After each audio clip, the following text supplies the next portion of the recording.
Deixa eu ver se agora eu posso. Agora comigo, Isso, quando você quiser, Alexandre Alexandre. Maulasli, que O Alexandre coloca como. acho Ou que põe agora ele deu. como anfitrião para ele Agora deu. compartilhar. Anfitrião, né? Ok, vou colocar ele aqui.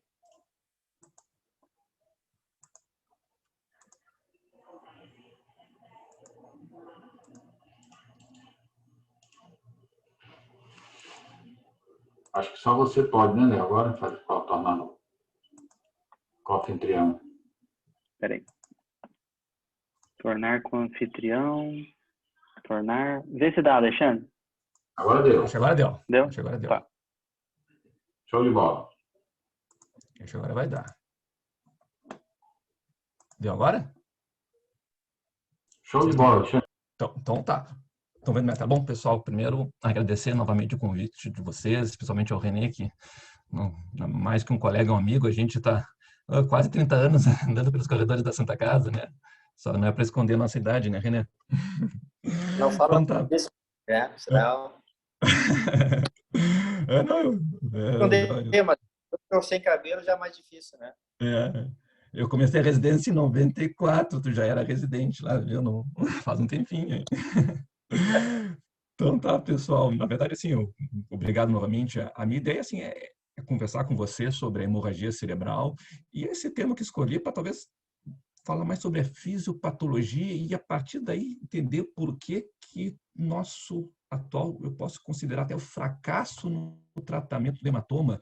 Eu falo fracasso em relação ao AVC isquêmico, né? O AVC isquêmico nos últimos 20 anos houve uma revolução terapêutica e, em contrapartida, o AVC hemorrágico não seguiu, né, os seus passos em termos de sucesso.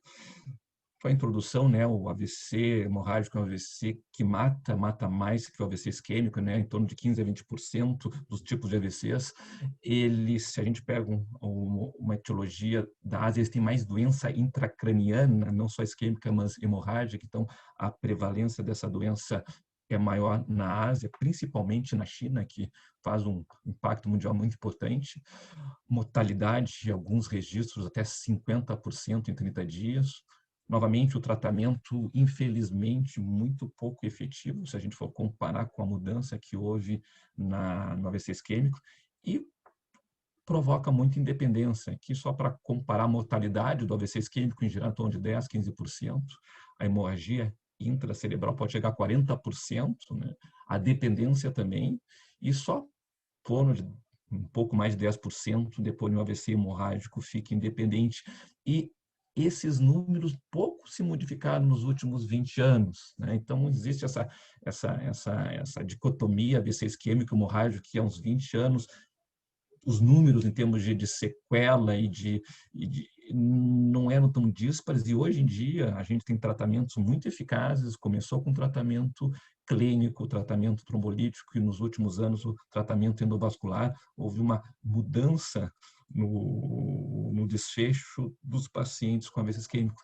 Entretanto, o AVC hemorrágico teve alguns estudos e a maioria deles sem grande impacto, e talvez acho que a causa, parte da causa disso foi a gente não entender, não aplicar os conhecimentos da fisiopatologia para os resultados. Então, eu acho importante a gente falar sobre fisiopatologia. Tem basicamente duas teorias para o AVC hemorrágico. Aqui eu vou falar do mais comum, que é o hipertensivo, o hematoma intracerebral. Por décadas, houve, assim, até pouco tempo, achava-se que era teoria do vazamento contínuo. Na verdade, fazendo a comparação grosseira com cano hidráulico, quando ocorre a ruptura de um cano, começa a vazar água, no nosso caso, começa a vazar sangue, e esse sangue não pararia. Por anos, assim, acreditou-se nessa fisiopatologia, mas assim, sem suporte anatopatológico, ou seja, aqueles pacientes que iam à necrópsia, não se via uma artéria única para os AVCs hipertensivos causadora de hemorragia cerebral, e esse modelo dificilmente explica a piora horas após.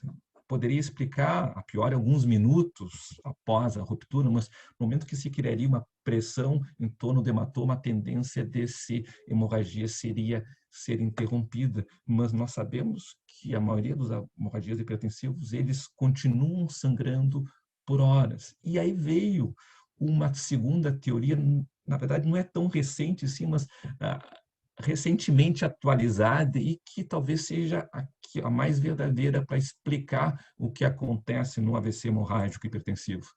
Esse aqui, na verdade, é um trabalho de 2012, que mais ou menos teria um ponto que seria uma ruptura de uma arteríola, e nesse ponto, através do efeito avalanche, um efeito dominar, várias artérias, pela pressão causada pela ruptura, também artérias doentes,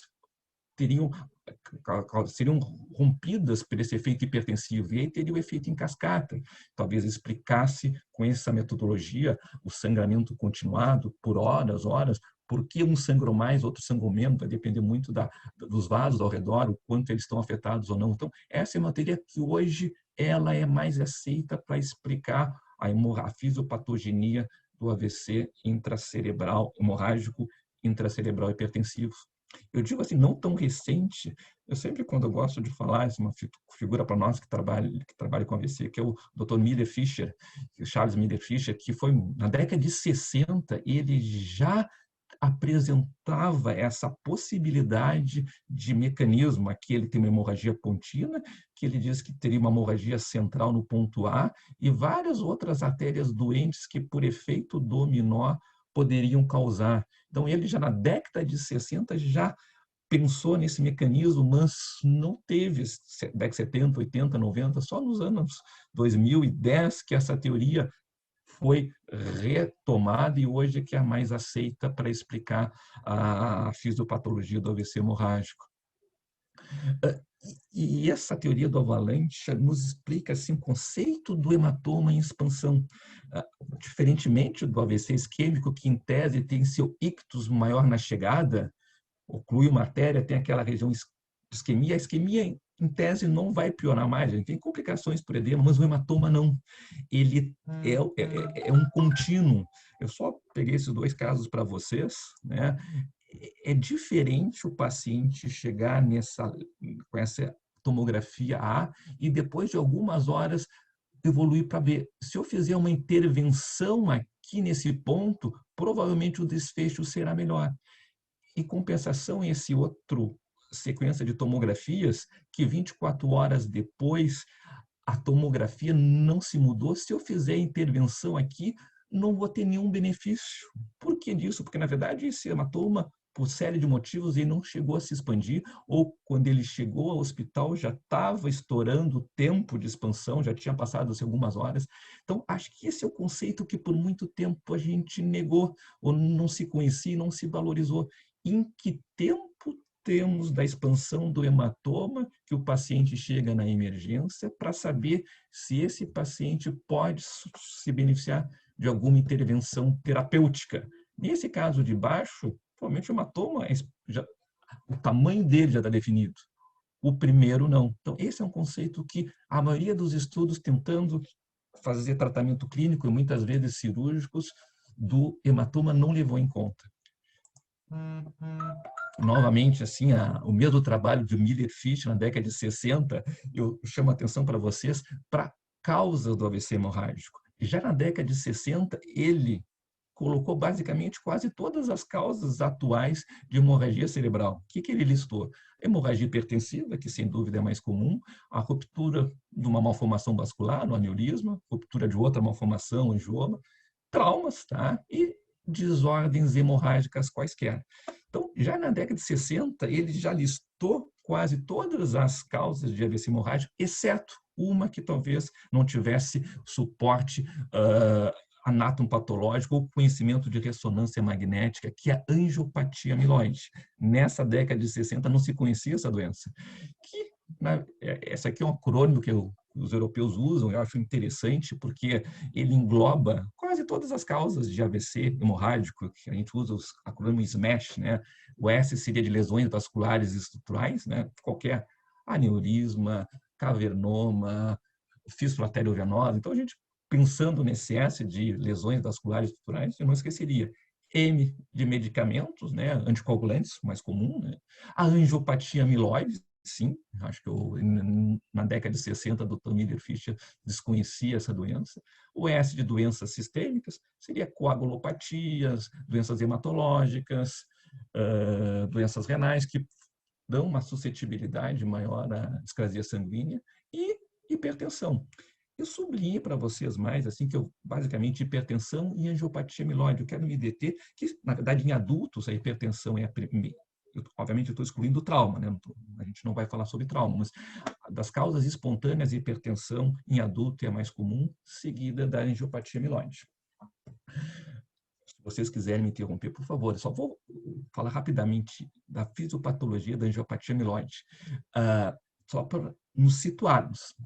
Essa linha grossa aqui, que vai de N a C, é proteína precursora do amiloide. Aqui é a porção intracelular, aqui nós estamos dentro do neurônio. Aqui no meio nós estamos na membrana celular neuronal. E aqui a parte extracelular. Então, essa proteína precursora do amiloide, ela está ancorada, ela atravessa a membrana celular do neurônio. E essa porção aqui central, junto à membrana celular, que é o beta-amiloide, que ele nasce a partir daí. Em situações fisiológicas normais, nós não temos a produção do beta-amiloide. É outro tipo de via chamada a via não amilodogênica, que é uma alfa-secretase. Ela cliva nessa região, a alfa-secretase, e gera uma proteína que não é amilodogênica. Aqui, então, nós estamos aqui embaixo, tem a alfa-secretase que cliva, separa a proteína precursora do amiloide em dois, que não é o beta-amiloide.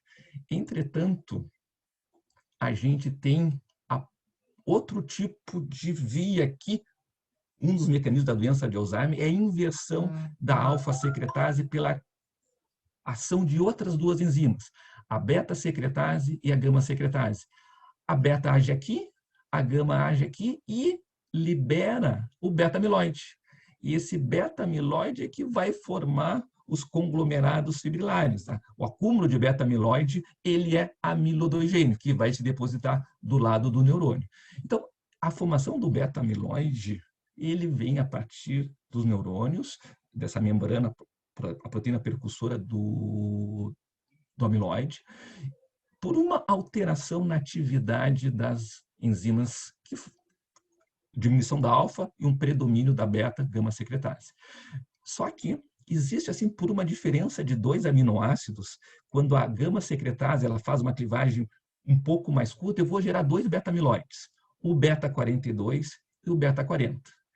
Eles são diferença de 2 aminoácidos, mas qual a importância? O beta-42, ele não flui pelo espaço intersticial. Ele se condensa rapidamente, ele se polimeriza rapidamente do lado onde ele é formado, do lado do neurônio, formando as chamadas placas senis. O beta-40 não. Ele tem uma capacidade de se deslocar pelo espaço extravascular, só que ele chega até um espaço venular ou espaço arteriolar e aí sim se adere na parede desse vaso e vai formar a deposição desse beta-amiloide no vaso e não do lado do neurônio. Então, assim, o mecanismo da formação ele é muito parecido, só que por questão de 2 aminoácidos que eu vou ter uma lesão que predomina mais na doença de Alzheimer ou a angiopatia amiloide. Na verdade, assim, eu quero dizer para vocês que essas duas doenças, ao meu ponto de vista, na verdade, são muito entrelaçadas, talvez seja a mesma faceta da mesma doença. Por que eu acho isso? Em pessoas com doença de Alzheimer, se eu fizer uma ressonância magnética de 3 Tesla, em torno de 16 a 32% das pessoas vão ter esses microsangramentos típicos da angiopatia amiloide, enquanto que na população geral, sem demência, é menor, em torno de 5%.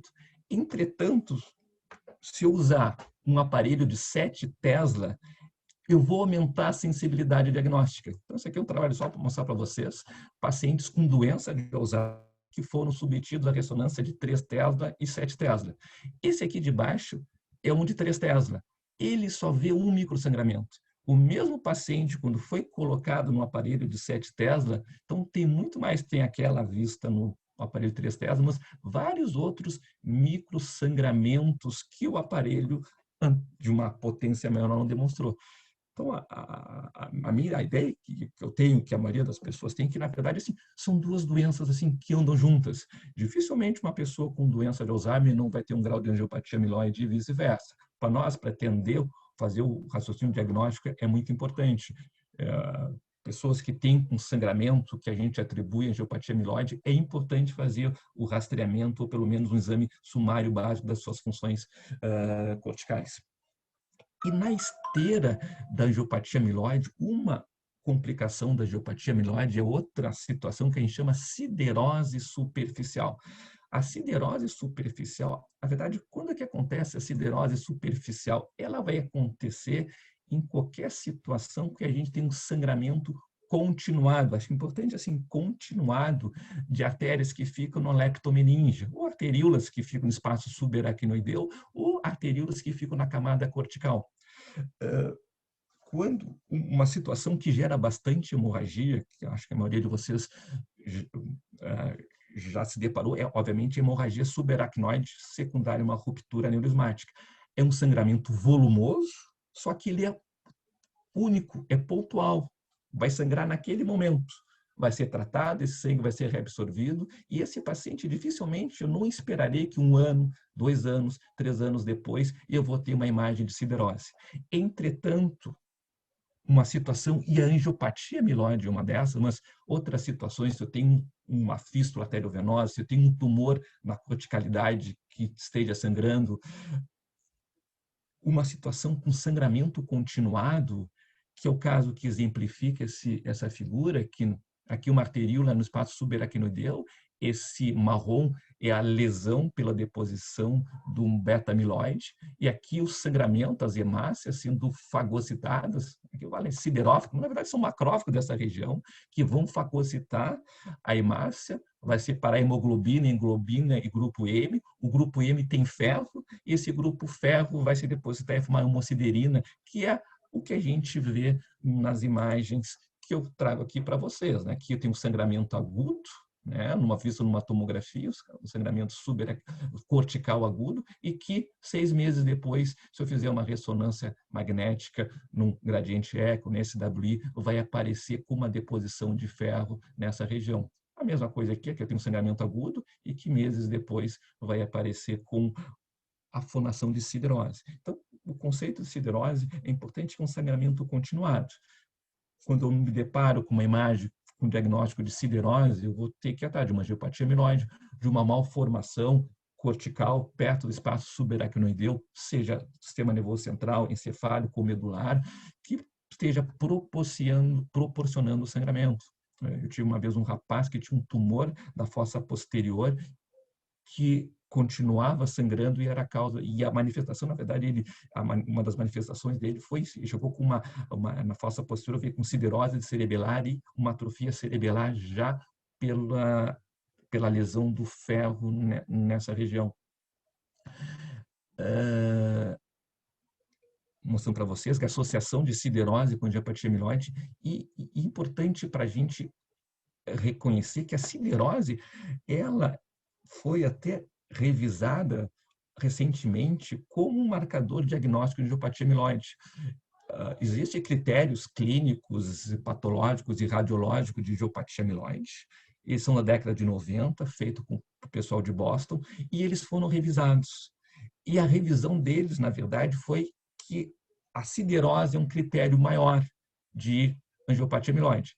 Só para mostrar para vocês o exemplo, o que a gente chama a atenção nessas figuras A e B, obviamente que é hemorragia intraparenquimatose. Então, isso aqui, óbvio que é uma hemorragia intraparenquimatose, mas olha aqui nas setinhas, tem siderose também.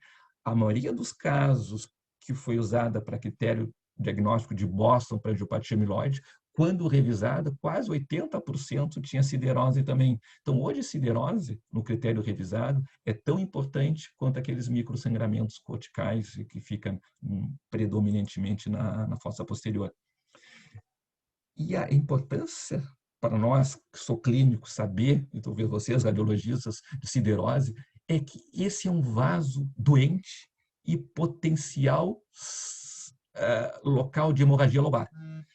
esse aqui é um estudo que mostrou, né, que 51 pacientes com angiopatia amiloide, quase metade desses pacientes tiveram siderose e tiveram sangramento. Então, esse aqui é uma ressonância prévia, mostra a siderose cortical e um tempo depois, uma hemorragia lobar nessa região. Na verdade, assim, a siderose, como eu comentei para vocês, é um sangramento de pequena monta continuada. Está babando o sangue desse vaso e é questão de tempo de ter uma hemorragia lobar. E um outro achado, talvez para nós que fizemos clínicas, que a siderose ela está associada com sintomas focais transitórios, como se fosse o ataque isquêmico transitório, como se fosse a apresentação clínica. Só que, obviamente, a fisiopatologia é completamente diferente. Na verdade, é muito desconhecida. Acredita-se que essa siderose, a presença do ferro nessa região, ele ative alguns neurônios como se fosse aquela depressão alastrante que se encontra na enxaqueca. Não é epilepsia, porque todos os pacientes com esses déficits transitórios foram feitos eletroencefalograma e não têm atividade epilética. Talvez seja a presença dessa siderose na região cortical ative alguns neurônios que eles façam uma depressão alastrada, que acontece na enxaqueca.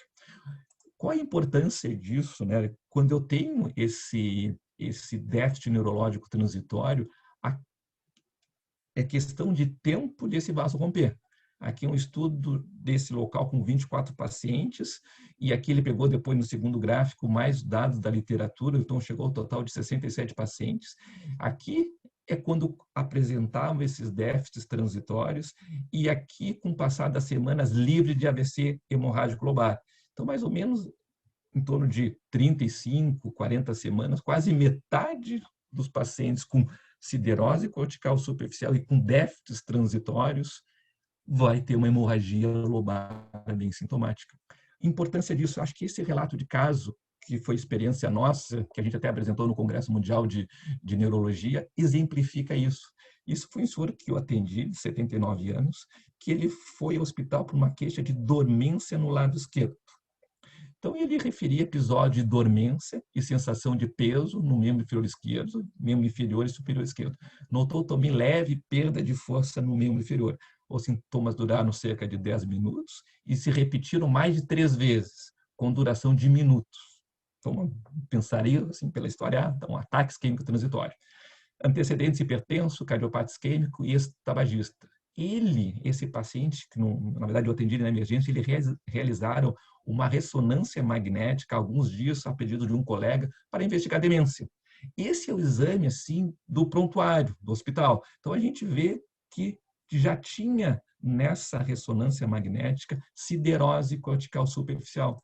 E o que mostrou a tomografia da chegada, a ressonância da chegada, naquela região onde tinha siderose cortical superficial, obviamente continua, isso vai ficar para sempre, houve um sangramento cortical, um sangramento subaracnoideu cortical. Então, o aprendizado, que é uma tendência da gente pensar sempre em AIT, talvez tenha um AIT, e se ele já está tomando uma aspirina, não está melhorando com aspirina, vou associar um segundo antiagregante ou vou anticoagular esse paciente. Não, por favor. Se o paciente tem siderose, é eminente que esse paciente vai sangrar. A gente, infelizmente, não tem muito o que fazer, o que a gente tem é que evitar qualquer medicação que leve ao risco de sangramento. Rapidamente, como eu disse para o Reni, eu quero falar, não vou falar para vocês de imagem, né? Seria, vocês sabem entender muito mais de imagem. Só, obviamente, assim, para AVC, o exame de eleição é a tomografia, a ressonância é um exame, assim, algumas situações que a gente tem dúvida no diagnóstico ou quer saber a janela do tempo de início do sintoma, seja para AVC isquêmico. Então, quero mostrar para vocês que a hemorragia, o AVC hemorrágico é muito bem visto, é facilmente visto numa tomografia, enquanto que a ressonância tem que ter um olho um pouquinho apurado para a gente tentar identificar. Entretanto, a gente tem alguns aprendizados da tomografia simples que podem nos sugerir aquilo que eu falei no início, que o hematoma está piorando.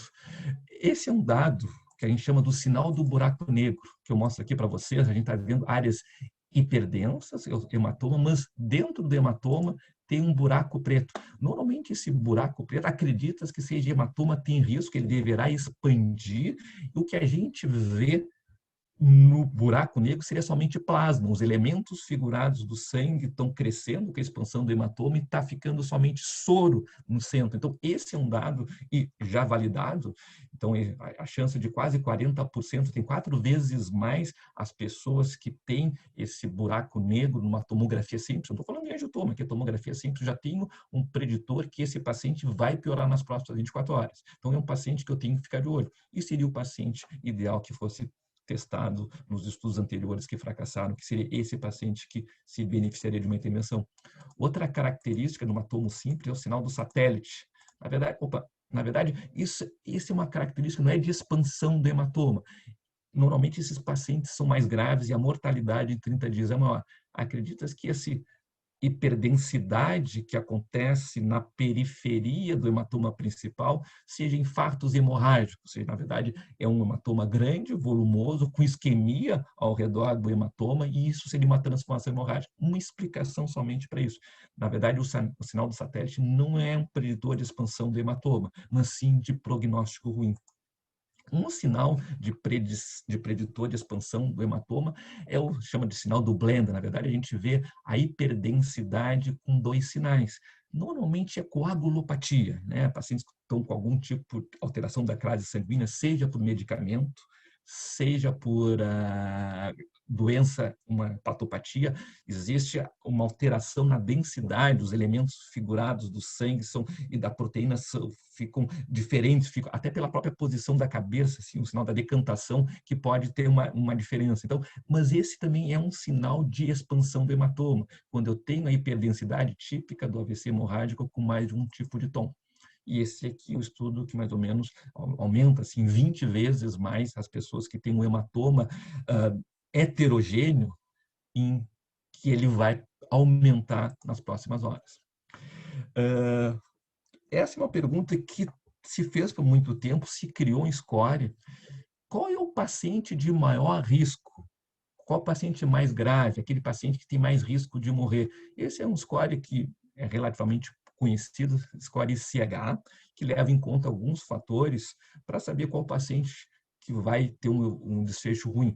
Talvez, assim, acho que por muito tempo ficou essa preocupação, mas talvez essa pergunta seja importante eu ter conhecimento na chegada.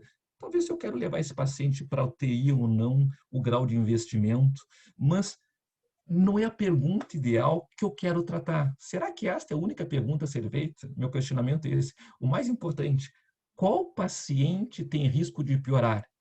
Existe pacientes mais apropriados para intervenção? Esse score ICH ele só diz que o prognóstico é ruim.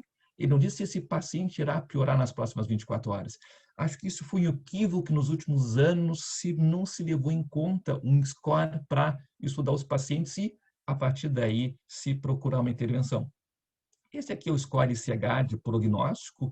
Ele leva em conta a idade, volume de hematoma, escala de coma de Glasgow, se tem sangue no ventrículo ou não, se a localização é supra ou infratentorial. Então, nós temos um score que a partir de 3 ou mais, assim, a mortalidade em 30 dias é muito alta. Perfeito, mas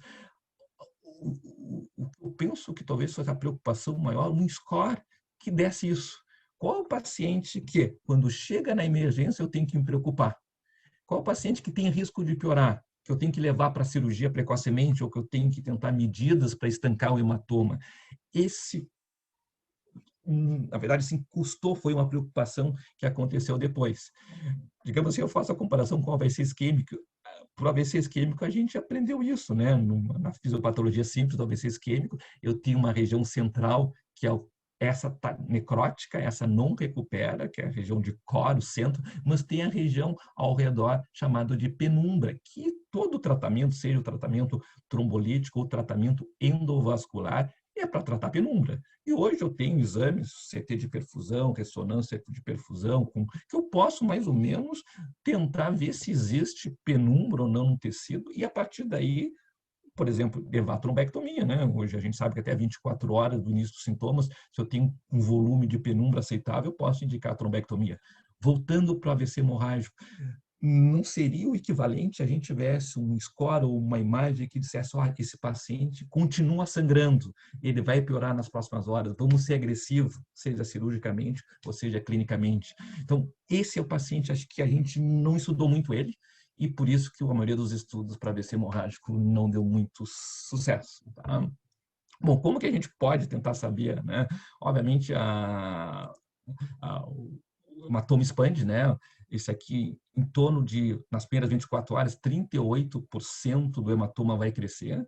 Nas primeiras 6 horas ainda, obviamente, tem menos tempo, então pode chegar de 13% a 38%. Então, esse eu tenho até, se o paciente chega até 24 horas, eu tenho até um terço desses pacientes, ele pode piorar e seria o paciente ideal para a gente intervir.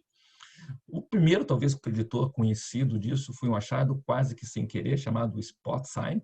Foi um estudo que eu vou comentar daqui a pouquinho, que é um estudo que estava testando um procoagulante na fase aguda do AVC, então eles faziam imagem pré e pós, e viu-se que aqueles pacientes que tinham na fase contrastada, isso aqui é hematomo simples, que é hemorragia, na fase contrastada, na fase angiotomografia, se o contraste tivesse no interior ou na periferia desse hematoma, na verdade eu estou vendo o sangue saindo do vaso, o contraste saindo do vaso.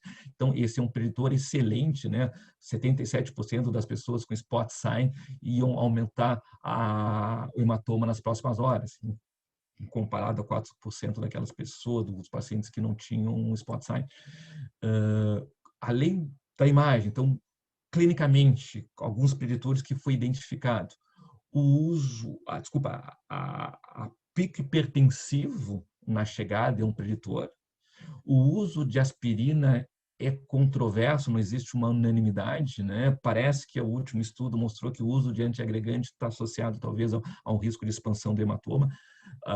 O anticoagulante, obviamente, sabe se o anticoagulante oral aumenta em 6 vezes, se está em uso de anticoagulante oral, se está anticoagulado, esse hematoma tem 6 vezes risco de aumentar nas próximas 24 horas. Outros que talvez possam participar de preditores clínicos, que é o déficit neurológico na chegada, se fez febrícula, não hipertemia, o peso, se tem álcool aí, mais ou menos, provavelmente pela hepatopatia.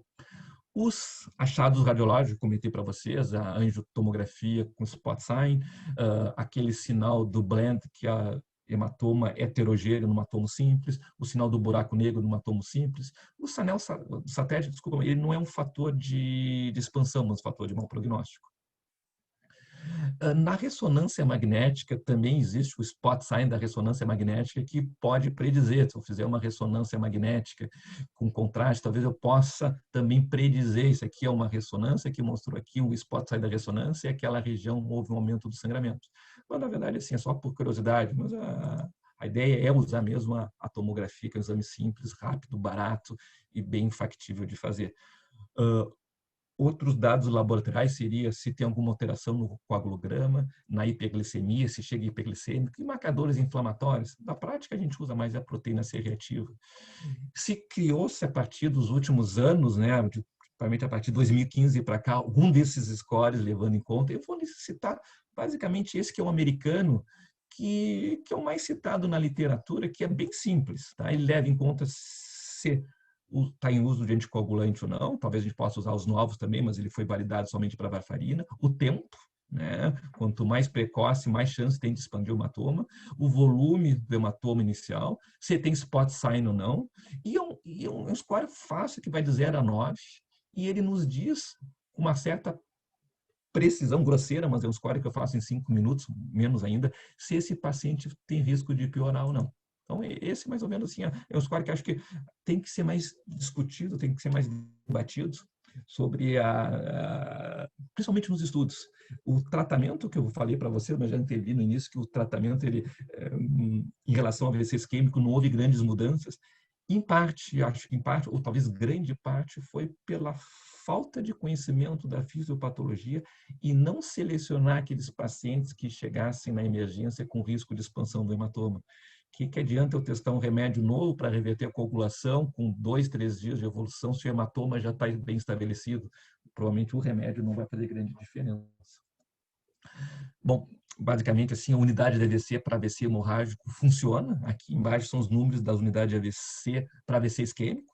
Obviamente, a gente sabe que funciona, mas para AVC hemorrágico diminui a mortalidade. Então, aqui é uma série de centros e uma meta-análise dizendo que se esse paciente com AVC hemorrágico for tratado em um ambiente que o pessoal conhece as rotinas, tem fisioterapeuta para evitar formação de escaras ou pneumonias aspirativas, se eu tenho uma fono que vai fazer o teste da disfagia, que esse paciente não vai esperar. Então, as complicações decorrentes do AVC hemorrágico, que normalmente são causas da mortalidade, numa unidade de AVC, somente com a rotina, diminui. Então, o ideal é que esse paciente seja tratado num ambiente que tenha seus protocolos de tratamento. O que mudou, talvez assim, o que mais mudou no tratamento do AVC hemorrágico foi o alvo da pressão arterial. Até mais ou menos entre 2010 e 2015, a gente tinha um alvo, por exemplo, só medicar, só tratar acima de 180 de sistólica. Um estudo de 2013, com várias drogas, tinha alvo 140, né? E houve um leve desfecho favorável para aqueles que tiveram essa pressão máxima de 140, em comparação com, na ocasião, o padrão era deixar a pressão até 180. Depois teve um outro estudo, o ATASH, que foi, na verdade, ele era patrocinado por uma droga, nicardipina, que ele também usou alvo de 140. Não teve grande diferença no desfecho clínico. Houve, sim, entretanto, menos expansão do hematoma.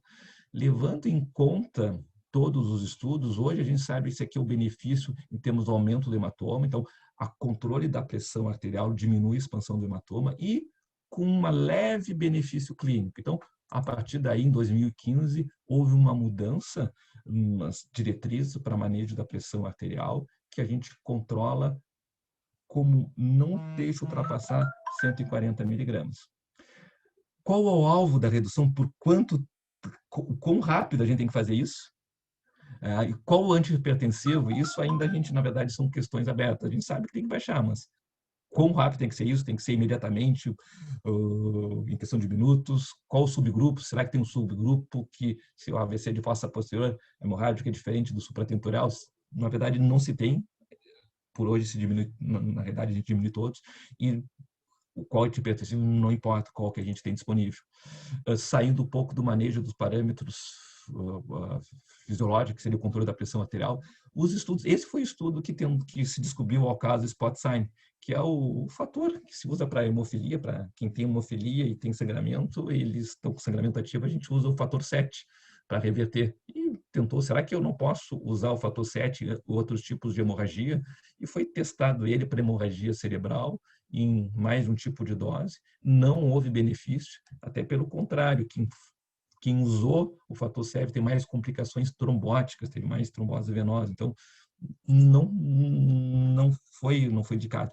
Mais recentemente, esse talvez seja o primeiro estudo que levou em conta o conceito de definição de expansão do hematoma, que levaram quase 70 pacientes, 69 pacientes com AVC hemorrágico, com spot sign e aplicação do fator 7.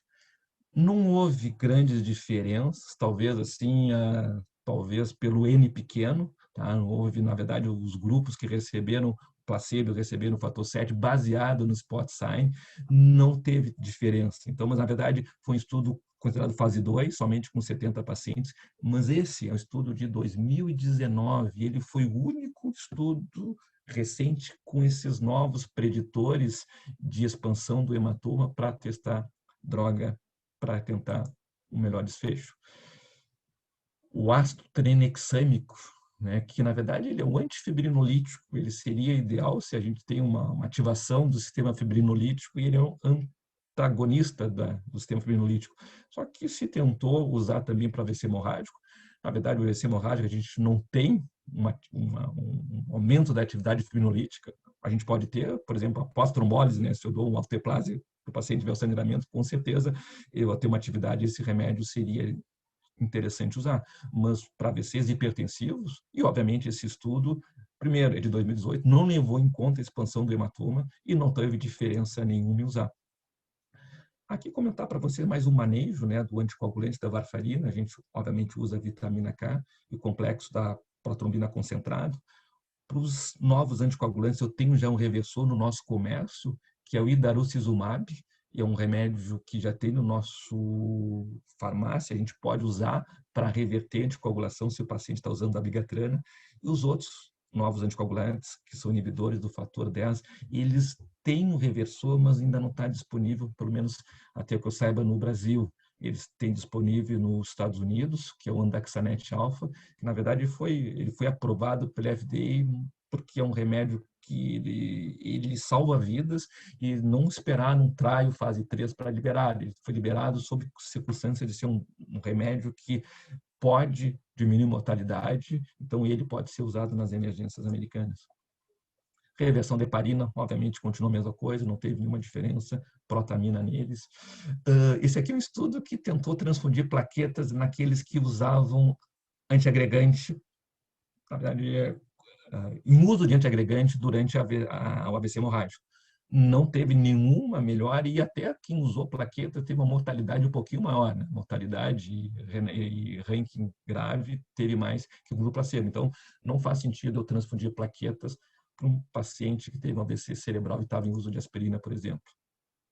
As complicações neurológicas, a gente não usa anticonvulsivante profilaticamente, exceto quando tem crise convulsiva, né? Então, a gente pode usar se a crise tardia está mais associada à doença epilepsia, diferente da crise precoce, que está associada mais a crises de pouca duração. O edema ao redor do hematoma, a gente, na verdade, é bem controverso se a gente usa manitol, solução salina hipertônica, não se tem um consenso para isso, mas o racional se tem efeito de massa pelo edema, eu poderia usar as diretrizes, oriento o uso de, na verdade, poderia usar qualquer solução hipertônica para tentar diminuir o edema. Tentou-se estudar a deferoxamina, que é um quelante para tentar, será que o ferro que se forma aqui no sistema nervoso central estimularia, aumentaria a formação do edema? Então, teve uns estudos que deram deferoxamina, mas não houve assim, nenhuma diminuição, foi terminado e não se mostrou positivo, foi um estudo neutro. E o que está em andamento, pelo menos começou faz uns 2, 3 anos, eu não vi mais notícias, eu entrei no Clinical Trials para ver se ele já tinha desistido ou fosse publicado, continua em andamento, que é o fingolimod.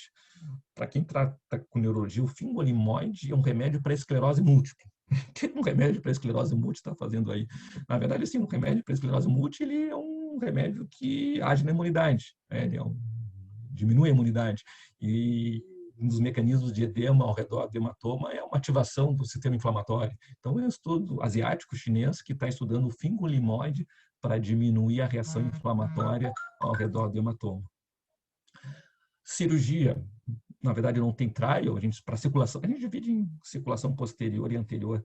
Na circulação posterior não tem trial, mas o bom senso recomenda que se trate, né, porque a compressão do tronco cerebral pode colocar em jogo a vida e a cirurgia é relativamente fácil e a sequela é bem menor que uma lesão supratentorial, então se recomenda em algumas situações a descompressão.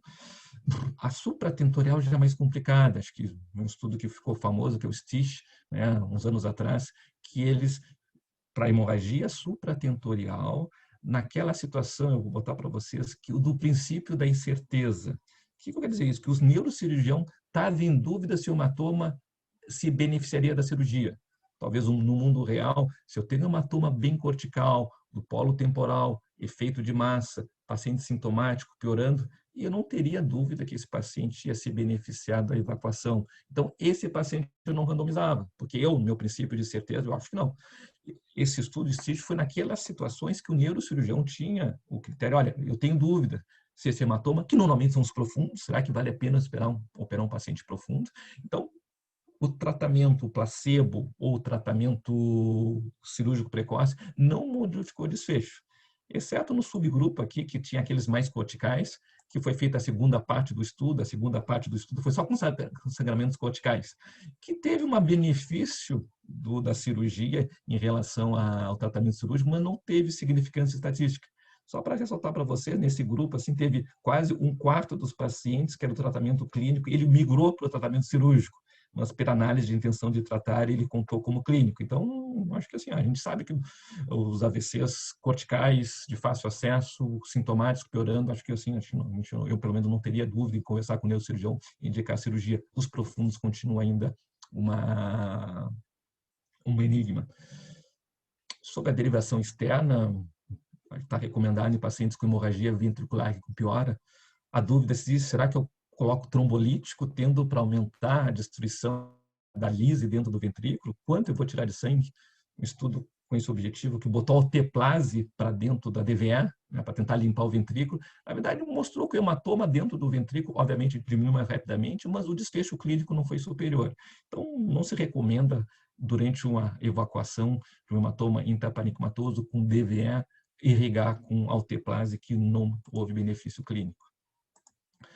E a cirurgia minimamente invasiva, esse aqui é um estudo que se fez a aspiração minimamente invasiva, também com colocação de trombólise para ajudar a reabsorção do hematoma. Houve uma melhora radiológica, mas o desfecho no clínico também sem grandes significados. Já terminando para você, saindo um pouquinho agora do tratamento, rapidamente, da angiopatia amiloide, né, que eu falei do tratamento da hemorragia hipertensiva. O tratamento, basicamente, da angiopatia amiloide é essa fase 2. A fase 1 seria a fase pré-clínica, a depósito de amiloide. O fase 2 seria, na verdade, evitar remédios que favoreçam o sangramento.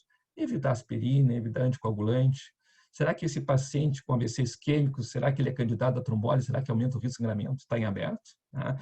Essa fase 1, ou seja, a fase pré-clínica com trafamando beta-amiloide, se tentou um anticorpo monoclonal chamado ponesimumab. Foi um trial, entretanto, esse trial teve que ser interrompido por 3 eventos sérios em 12 pacientes.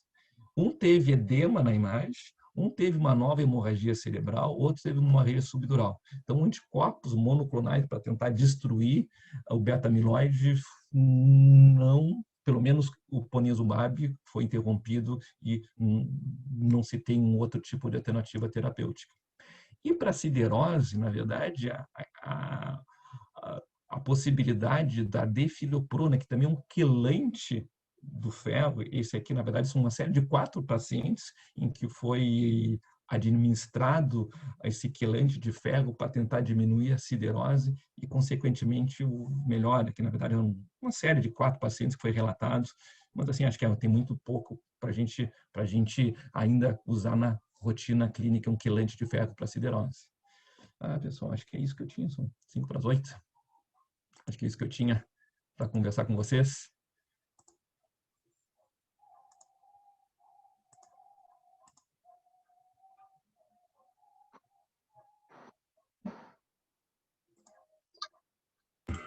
Muito bom.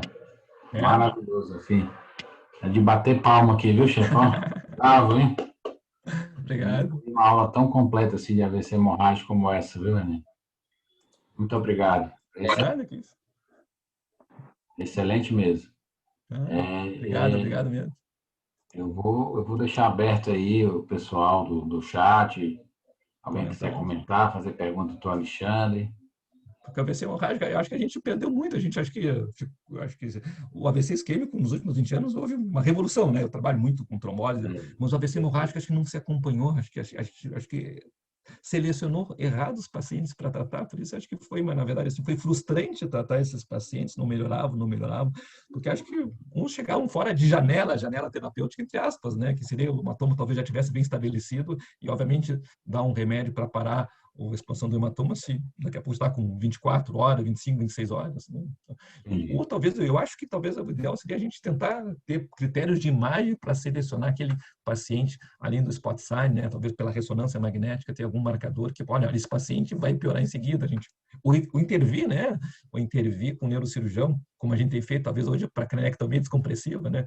Antigamente a gente esperava o paciente herniar para ir para a cranectomia descompressiva, aqueles AVCs malignos do cerebral médio. Hoje em dia, quando o paciente está lúcido, acordado, a gente olha, o volume é grande, ele vai piorar daqui a 24, 48 anos, é ele que tem que dar o consentimento que vai para a cirurgia. Ou seja, não esperar a situação piorar. O, o Helder, nosso oncologista pediatra, perguntou aqui no chat se você, em relação ao à faixa pediátrica, você tem algum... Aham. Já vi. Desculpa, eu não trabalho com neuropediatria. Minhas informações são todas de adultos. Seria algum Ah, estudo para AVC hemorrágico em criança, é isso? isso, isso. Olha, até eu vou dizer assim, eu vou fugir um pouco do tema, que é AVC isquêmico. Na verdade, até para AVC isquêmico, a gente já está bem estabelecido a trombólise em adultos. Em criança, a gente não sabe o que fazer. Criança, eu digo assim, que não, o trombolite foi liberado a partir dos 18 anos de idade. Claro, 15, 16, 17 anos, a gente já tratou pessoas assim, mas assim, 4 anos, 5 anos, 6 anos, qual é a dose para criança? Será que ela vai sangrar mais que o adulto ou não? Para AVC hemorrágico, não posso te responder, não saberia te responder. Alexandre, tinha 43 pessoas assistindo a aula, está todo mundo elogiando aqui no Tá bom, chat. obrigado. A gente achando que foi a melhor aula sobre AVC que assistiram. A colega Opa, que legal. Isolete colocou no chat. E eu vou deixar, se alguém quiser fazer alguma pergunta, o Léo, o Uhum. Renê, a Mesmo. Nina, fiquem à vontade aí, o Alexandre. Quem me conhece sabe Eu que eu me posso. empolgo muito, né? Eu gosto muito. Foi excelente. Foi a O melhor hemorrágico, AVC hemorrágico. isso faz parte do nosso dia a dia, né? Uhum. E assim a gente tem a simplificação de descrever a hemorragia com as dimensões, né? E essa minha colocação de trazer essa aula, de trazer o Molasco para essa aula, principalmente para a gente dar um fator prognóstico para o cirurgião para poder ajudar esse paciente, né? Que eu sou da época ainda do primeiro cirurgião, esperava piorar o paciente com diminuição do braço para intervir, né? Perfeito. E nós temos uma perspectiva que talvez o hematoma mesmo menor que esse que deveria ser internado, ou menor que tenha o buraco negro, o fator da artéria sangrando, né, que pode sair, sejam indicações de cirúrgica mesmo em AVC hemorrágico menor, né? E isso salvaria o paciente, melhoraria Perfeito. o paciente. Então, assim, a outra coisa também de nós, quando temos hemorragia menor no crânio, mesmo profunda, fazer a fase com contraste. Perfeito. Né? Não fazer sem contraste, como às vezes temos feito. Então, assim, talvez a gente também possa mudar algumas coisas nossas, no nosso laudo, de acrescentar algumas coisas para aumentar o prognóstico, descrever o prognóstico e a indicação desse cirurgião. Mas temos que, volta e meia, neuroradiologista que não sabe clínica, não pode, tem que saber, tem que ter essa visão conjunta, tanto com o neuroclínico como com o neurocirurgião, que eu acho que isso é muito importante. Perfeito, René. Eu acho talvez assim, talvez, porque a gente tinha a ideia de AVC, apareceu hemorragia na tomografia, não precisa fazer contrastada. Tem alguns residentes que ainda que eles apareceu hemorragia, não vão precisar fazer fase contrastada. Não, e advogava-se até que ia atrapalhar, né? Se já Isso, vamos botar contraste. Acho que talvez para vocês, radiologistas, vocês ligam para o neuro de plantão, que olha, tem um AVC hemorrágico aqui, não foi feito fase contrastada, vocês não querem fazer a fase contrastada? Talvez assim dá uma insistência, né? Porque pode ter esse dado, né, que nos ajuda. E também para a etiologia do AVC, não somente daqui a pouco a gente consegue fazer o diagnóstico de um aneurisma que rompeu pela angiotomografia. Acho que ajuda nesse sentido, né, de etiologia, mas principalmente acho que o de risco de expansão. Existem algumas considerações que a gente tem que fazer, por exemplo, assim, quando o médico recebe um exame, isso é um problema com alguns convênios, tomografia de crânio, e aí, assim, legalmente, o radiologista ele tem tudo a capacidade de sugerir e indicar a indicação do contraste naquele momento, né? Eu vejo alguns colegas que eu falei no norte, Belém, outras coisas assim, que eles não conseguem cobrar o contraste quando está escrito contraste pelo pedido médico, mas isso é uma coisa legal, né? Que o médico, o radiologista, ele tem o poder de indicar o contraste, a não ser que esteja escrito sem contraste. Então, esse é um dado importante. Então, alguns sofrem com isso. Eu concordo aqui com o comentário do Helder. O radiologista que não sabe clínica é igual o clínico que não sabe ver imagem. Boa essa aí, essa é muito boa. Para os dois lados, né? Dos dois lados, exatamente. Pessoal, A aula foi excelente. O Obrigado. Alexandre é uma pessoa maravilhosa, simpático, topou o desafio, né? Falar para... Aqui, Alexandre, tem o grupo de Fortaleza, tem um grupo de Brasília, lá do Sara, que é o Bernardo, que representa aí o pessoal de Brasília. Tem o Léo lá de São Paulo, o Leandro Lucato. Então, a gente está fazendo aí um grupo cada vez maior, né? E vocês aí de Porto Alegre, né? Então, tá bem representado aqui que bom, né? as regiões, né? E fico à disposição quando precisar de alguma coisa de AVC. Menos nenopediatria, não faço nenopediatria. Tranquilo, vamos combinar outras aulas, né? Eu vou abrir mais uma vez, se alguém quiser fazer alguma pergunta do doutor Alexandre, fique à vontade. Lembrando que a doutora Eide, ela confundiu a data, né? Ela pensava que ia dar aula amanhã, né? Então, a gente vai fazer o Neuroclube parte 1, que é hoje o Alexandre, né? Que foi uma excelente aula. E amanhã, no mesmo horário, às 19 horas, parte 2, com a aula da doutora Eide, que é chefe da neuroradiologia do John Hopkins. Alexandre, você está convidado amanhã para assistir a aula da gente. Nesse mesmo? Bom, eu vou gravar aqui esses... Nesse mesmo horário, eu passo o link para o Renê, ou então você... Já está gravado aqui. E amanhã, às 19 horas, a gente se encontra de novo com a doutora Eide. Ela se confundiu com a data, não pôde falar hoje, mas amanhã ela se comprometeu a falar às 19 horas. E se alguém tiver alguma pergunta, vou olhar no chat se tem alguma pergunta. O Fernando Brock elogiou a aula, excelente aula. E... Só parabenizar o Alexandre também. Opa, obrigado, muito boa, viu, Alexandre? Para ensinar a gente a parte clínica e os desafios e as dúvidas que vocês têm também, não só na parte da imagem, que a gente está mais acostumado.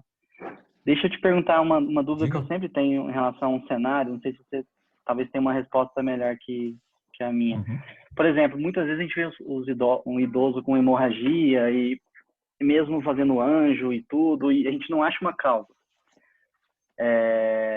Infrequentemente, alguns casos acabam indo para patologia e tal, e às vezes o patologista detecta depósito amiloide. A dúvida que eu tenho é assim, será que de quantos idosos têm depósito amiloide na patologia? Se eu resolver biopsiar esse tecido do idoso em tantas vezes, mas que isso eu não posso falar porque ele tem um depósito de amiloide, eu não posso falar que ele tem uma angiopatia amiloide, ou seja, às vezes eu tenho uma hemorragia primária que eu não vi outra causa, mas aí acabou que foi para biópsia e viu depósito amiloide, acaba que às vezes fica com uma angiopatia amiloide. Entende a dúvida do cenário que eu estou... Perfeito. Aqui existe a formação de amiloide em pessoas que não são dementes. Então, se fizer necrópsia de uma pessoa com seus 80 anos de idade, sem ser demência, tu vai encontrar. A gente usa, assim, para diagnóstico de apatia amiloide, claro, obviamente, algum grau de demência, a ressonância é extremamente importante, principalmente pelo SWI, gradiente, pelos microsangramentos. Mas, obviamente, o microsangramento da angiopatia amiloide é igual ao do hipertensivo, né? Pelo menos o que eu saiba, você não consegue diferenciar. O que diferencia seria a localização, né? Principalmente a circulação posterior e tronco cerebral. E quando se tem outro recurso que poderia sensibilizar o diagnóstico in vivo, seria o PET-CT. O PET-CT com marcador do amiloide. Se eu tenho vários microsangramentos, tá? Não sei se é hipertensivo ou angiopatia amiloide, eu faço um PET-CT com marcador do PIB, né? Que aqui em Porto Alegre nós temos, acho que nós não temos, acho que São Paulo tem, né? Acho que Porto Alegre eu saiba, acho que não sei se na PUC tem, mas acho que é um marcador do beta-amiloide. Então, se eu fizer um PET-CT e tiver bastante marcador de beta-amiloide, aí esse paciente tem doença amiloide. Se for doença de Alzheimer, vai ser principalmente na região temporal. Se for angiopatia amiloide, é mais na corticalidade parieto-occipital. Mas, novamente, né, assim, não seria um diagnóstico definitivo. Sugeriria, né, essa localização, né, para não ter, por exemplo, ter que fazer, obviamente, não ter um diagnóstico em necrópsia ou de peça cirúrgica, né? Se tiver uma hemorragia cortical e for, provavelmente, tu leva o material e pedir para fazer coloração de Congo, provavelmente, acho que algum grau de angiopatia de amiloide vão encontrar. Mas a gente usa, então, na verdade, assim, obviamente, a ressonância, a localização. Eu não tenho experiência com PET-CT, mas seria um recurso para saber se tem depósito de beta-amiloide e, de acordo com a distribuição, tu faria o diagnóstico de mais para Alzheimer, mais para diabetes amiloide, ou muitas vezes pode ter os dois, né, sinceramente, o que ajudaria para saber se é mais hipertensivo ou não o tipo de microsangramento. Tá joia. Obrigado, Alexandre, e parabéns aí mais uma vez. Uma boa, né? Na verdade, assim, em geral, o cirurgião não leva material hemático para anatopatológico, né? Eu tive, na verdade, mas eu tive um senhor que teve um sangramento, um COVID, que teve um sangramento cortical occipital que não era hipertenso, ou seja, e com edema maior que esperado para hemorragia. Então, ele foi à cirurgia e o colega, o neurocirurgião, na verdade, assim, experiente, ele levou material para o anatopatológico. E além, obviamente, de sangue, tinha pus. Na verdade, sim, eu tinha endocardite também ali, né? Então, a gente fez um diagnóstico de provavelmente tem um aneurisma micótico que rompeu, e no anatopatológico tinha, além de líquido hemático, tinha um processo supurativo. Ainda bem que o colega levou para o AP. Foi semana passada agora, no caso, parecido desse. Mais uma vez, Alexandre, parabéns pela aula, né? Muito obrigado mesmo, foi uma excelente aula. E agradecer a presença dos colegas, 43 colegas aí